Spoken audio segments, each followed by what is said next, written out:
Hello students, you all are welcome to today's video. In this video, I'm going to show you tools needed for constructions. So let's see what are they. Okay, when you do constructions, you need a ruler.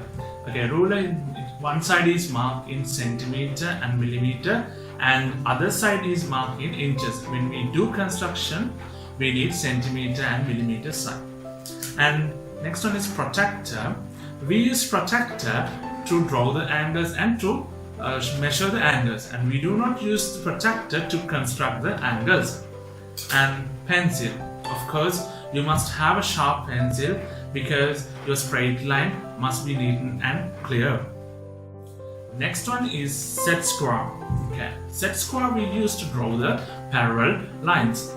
And finally we need a pair of compasses as well.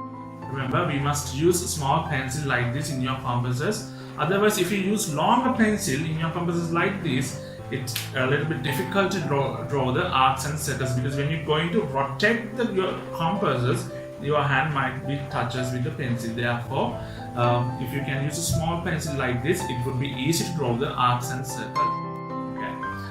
These are the tools that you need for the constructions. On my next video, I'll teach you how to use these tools, and until that you can join with my previous videos. I'll drop all of those links in the down description, and also don't forget to subscribe my channel and share the videos with your friends as well. And that's all for today. Thanks for watching and have a great day.